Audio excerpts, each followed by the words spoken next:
Okay, so we're talking about a parabola here in this section. Find the vertex, focus, and directrix for the parabola x squared equals minus 4y. You know what? I don't like that one. I'm going to change this. Let's make this more interesting. Minus, how about 12y? That'll make it more interesting.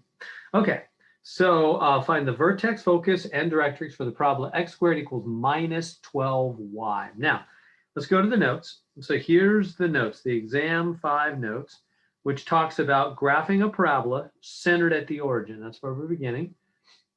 So notice it gives 4 different equations. The parabola is more challenging than the hyperbola or the ellipse because it can go 4 different ways. Parabola can go to the right, can go to the left, can go up, can go down.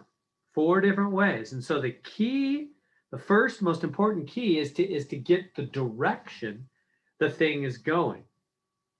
What tells you?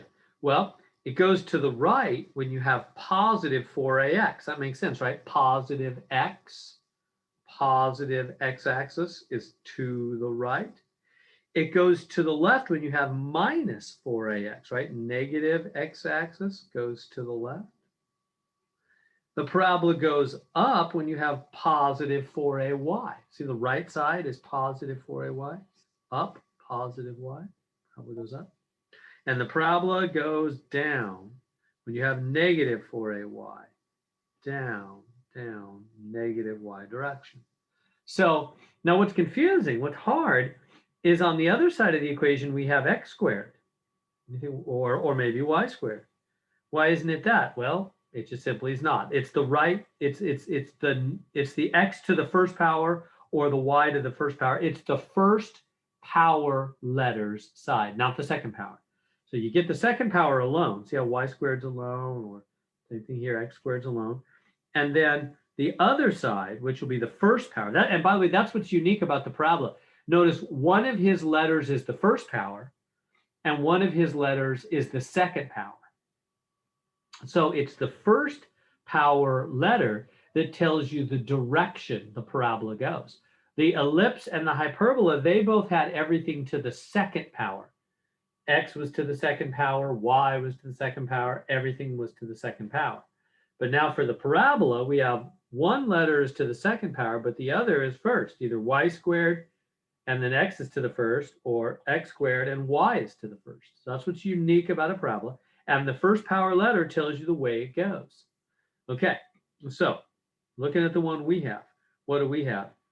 Or let's go through the steps, actually. So I'm right down here, I wrote some steps. First step, get x squared or y squared alone, and factor out 4 or negative 4 from the other side. Okay, so let's do that. So I'm going to go back to our thing, and I'm going to say, okay, x squared's already alone. Factor out 4 or negative 4. In this case, it would be negative 4 because it's negative. Times what? Well, times, it's got to be the same as negative 12. I can't change it, so it's got to be 3. Does that make sense what I did there? That's still a negative 12, isn't it? Negative 4 times 3 is still the same as negative 12. Why'd you do that? Why'd you put the 4? Well, that's just part of how it works. When you factor out that 4, that other number that's right next to the 4, we call it a. That's going to tell you some really important stuff. In fact, that'll tell you always inside the branch. The focus point is always inside the branches at a distance a from the center. And the Directrix line is always inside the branches at a distance a from the center. Very, very important. It also tells you about this, and I'll get to all that. So very, very important is to do that. So again, what's the first step? Factor out of 4. Factor out of 4. And then whatever's there, that's what we call a. Okay, so now that's the first thing. Does this parabola, I'm going to graph it down here. Even though this problem doesn't ask me to graph it, graphing will be helpful to everything else I'm trying to do. Is this parabola going to go up, down, right, or left? Good. Coordinate system here, up, down, right, or left. Well, what's the right side? Negative y. See the right side? Negative y to the first. Remember, it's the first power right side. Negative y Where's the negative y direction? Negative y down. This parabola is going down, isn't it? It opens down. See, look at the matched up equations here. When you have negative y on the right side, the parabola goes down. Negative y. So the parabola is going to basically go like this. Is making sense so far? We're supposed to find, so basically it's going to be centered at the origin, and it's going to go down. But we don't know, like, is it really wide or is it more narrow? How exactly is it? Well, first off, we can find the vertex. Let's go back. Let's go to the information here. First step, we got that. Factor out 4, negative 4. Focus point, always inside the branches at a distance A from the center.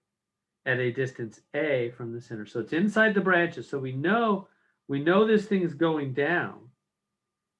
And the focus point is a distance A. What is A? A is 3. So I'm going to go in that direction. 1, 2, 3, right there. That has got to be, this is over 0, down 3. That has got to be, here, let me do a better job on that.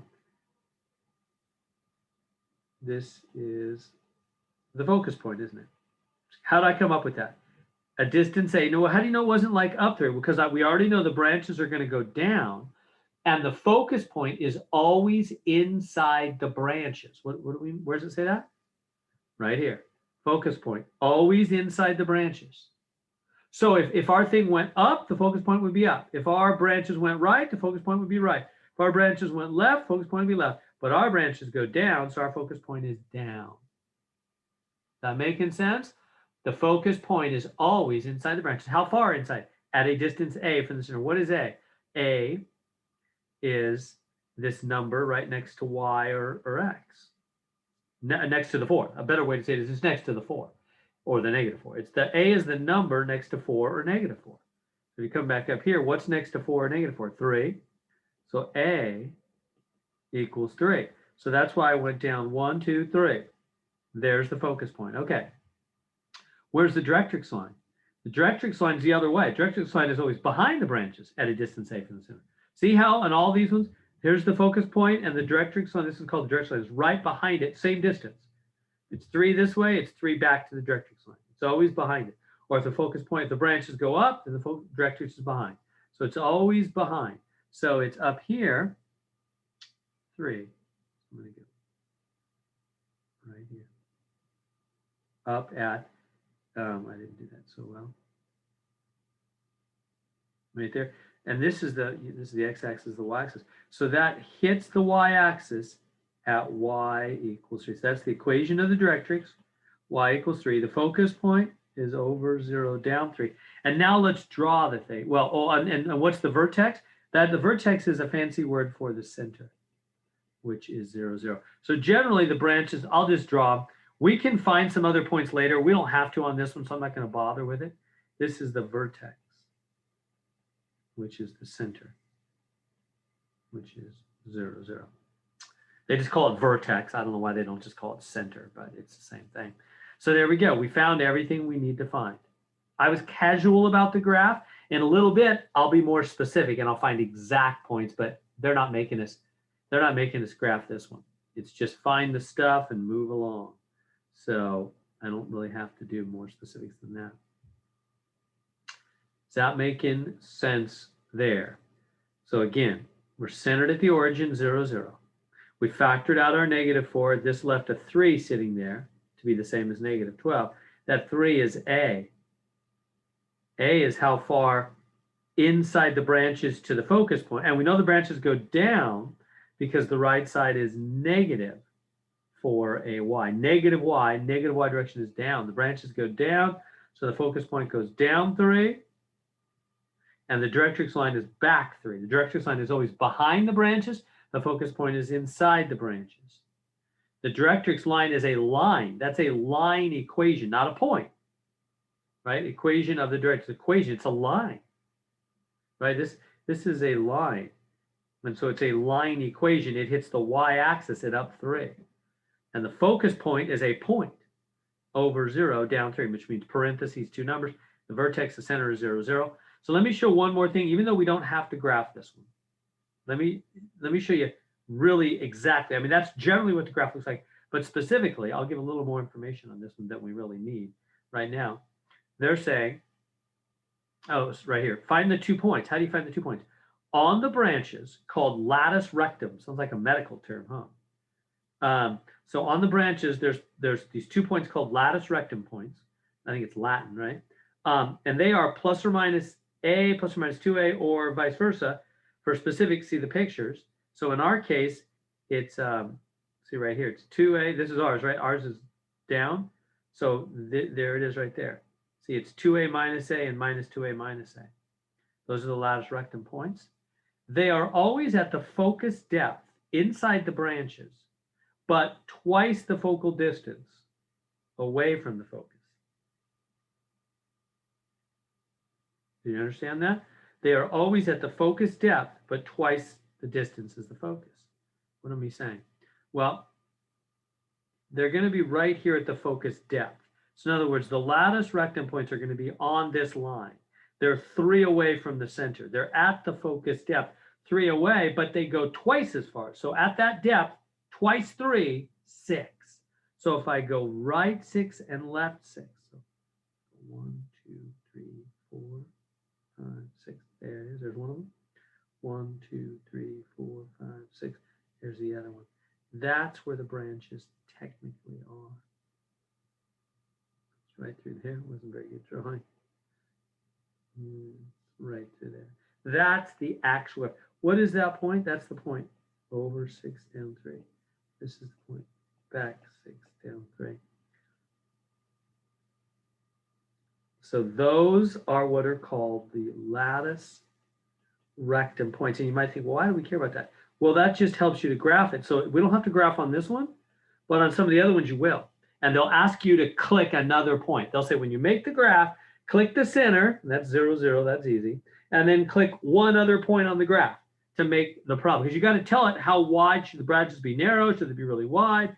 So you got to click the center and you got to click one other point. That other point, the easiest point to find is the latus rectum, one of the 2 latus rectum points. And so how do you find it? Again, it's however far the focus is, but then double that to the side. So if it's 3 to the focus, then it's 6 at the focus depth out from there to hit the branches. See how it's double A here, right? It's 6, negative 3. Double A, that's what this is saying right here. Double A minus A, back to A down A, right? You double the A on that, right? You double the A. Let me make this nicer. So there we go. There's the latus rectum points. So that's how you specifically graph on the ones when we're going to have to graph. Again, you find out. So that's why that A is so important. That's why we factor out that 4 or negative 4, get the number next to it. That's A. That tells us how far to the focus, how far backwards to the directrix, and then double that at the focal depth, and you get 2 points on the graph called latus rectum. That helps you to know how wide the branches open. So there we go.